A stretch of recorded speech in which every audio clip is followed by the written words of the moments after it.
Have you ever had thoughts about the future, what's going to happen, or uncertainty about what the future holds? Well, you're not the only one that had this. Many people have had this thought. Even in the Bible, people had it. We have one story from King Nebuchadnezzar. He was the king of Babylon who had taken Daniel and his 3 friends captive. He was worried about what the future held for him and for his kingdom. And this worry, it was overwhelming to him. But you know what? God sent him a dream in the night to show him what would come to pass in the future. But the only problem was when he woke up the next morning, he couldn't remember the dream. He knew it was important. He knew it had something important to tell him, but he couldn't remember what it was. So he called all his magicians, his wise men, his sorcerers together and said, tell me the dream and give me the interpretation because this is important. His wise men were like, sure, we'll tell you the dream. We'll tell you the interpretation of the dream, but you got to tell us the dream first. And Nebuchadnezzar's like, no. You don't understand. I don't remember the dream. You need to tell me the dream, and the interpretation. They said, nobody asks such a thing. No king has ever asked from his magicians that they would do such a thing. Tell us the dream and we'll do the interpretation. King Nebuchadnezzar at this point is very upset.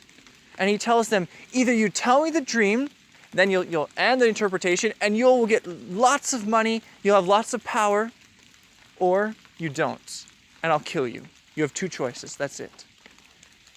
These wise men were perplexed. They didn't know what to do because they had no idea how they could answer the king's request. And the king at this point saw that they really weren't all that special of men. They didn't have this connection with the gods that they said they had. They couldn't even tell him the dream that he dreamt. So he was upset with them and he ordered them all killed. Now Daniel and his 3 friends were also among those who were ordered to be killed by Nebuchadnezzar's soldiers. So the soldiers came to Daniel and his 3 friends and said, we're taking you away, you're going to die. And Daniel says, can you just give us more time? So he goes before the king and he requests for more time. And the king tells him, okay, come back tomorrow. So Daniel goes back to his 3 friends and they pray. And that night, Daniel receives the dream and the interpretation with it that Nebuchadnezzar had. So he goes the next morning, he goes before King Nebuchadnezzar. But before that, Daniel says something that's very important for us. In Daniel chapter 2, verses 20 through 22, it says, Daniel answered and said, blessed be the name of God forever and ever, for wisdom and might are his. And he changes the times and seasons. He removes kings and sets up kings. He gives wisdom unto the wise and knowledge to them that know understanding. He revealeth the deep and secret things. He knoweth what is in darkness, and light dwelleth in him.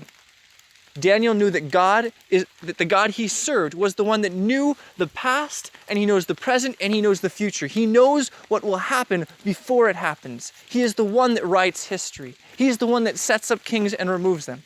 So he knows as he goes before King Nebuchadnezzar without a shadow of a doubt that what his God has showed him is true. So Daniel comes before King Nebuchadnezzar, and he says, here is the dream. I will give you the dream and the interpretation.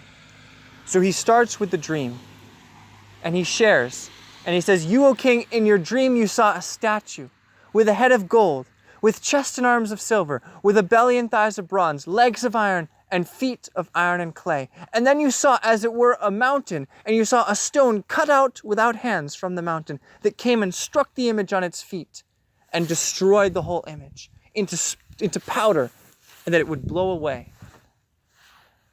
And you can imagine King Nebuchadnezzar's face light up as he hears the dream and says, this is the dream I had. And then Daniel proceeds with the interpretation. He says, you, O king, are this head of gold. Your kingdom, you bear rule over the world. You are this head of gold. But he says, after you will come another kingdom, inferior to yours, a kingdom of silver. And then there will be a 3rd kingdom of bronze that will rule the whole world. And then there will be a 4th kingdom of iron. And then there will be no 5th kingdom, but there will be a kingdom that will be divided from the 4th. And this will be partly strong and partly weak, as iron and clay do not mix. You can imagine King Nebuchadnezzar's surprise and joy at finding out the interpretation of his dream, about what would happen in history as it went forward. Now, the thing with Daniel and Nebuchadnezzar, they were both looking forward. They were seeing what was going to happen in the future. God gave them a picture of the future. But what about us? We're looking back, over 1,000 years later, we are seeing, was the prophecy fulfilled exactly as God said it would be? Well, let's look. After Babylon, it fell in the year 539 to the Medes and the Persians, which were inferior to the Babylonians, but yet they took over the kingdom of Babylon. Then there was a kingdom that took over the Medes and the Persians, the Greeks, with Alexander the Great. They took over the Persians in the year 331 BC. The Greek Empire, they also, though, fell in the year 176 BC to the kingdom of Rome, which ruled with an iron fist, representing very rightly the legs of iron. Following Rome, there was the feet of iron and clay. There was no kingdom that came after Rome. And this is the amazing part of the prophecy, because anyone can say there will be a kingdom, there will be another kingdom, and another kingdom, and another kingdom. But here's different. There's 4 kingdoms, but there was no kingdom that took over the Roman Empire. Rome fell apart from within. In the year 476, which is the year historians date the fall of Rome, it fell apart, with different parts of it being taken over by different tribes that it ruled. And some of these tribes were strong, and some of them were weak. But they tried to work together, they tried to stick together, but they couldn't. And there were many men and many kingdoms that tried to bring these tribes, these powers together in Western Europe, but they all failed. You think of Charlemagne, you think of Napoleon, you think of Hitler trying to reunite Europe, even you think of the European Union. None of them have worked. They've all failed. Europe still is divided. They cannot come together. The prophecy stands firm. What God has said has happened. He outlined history from the beginning of time until the end.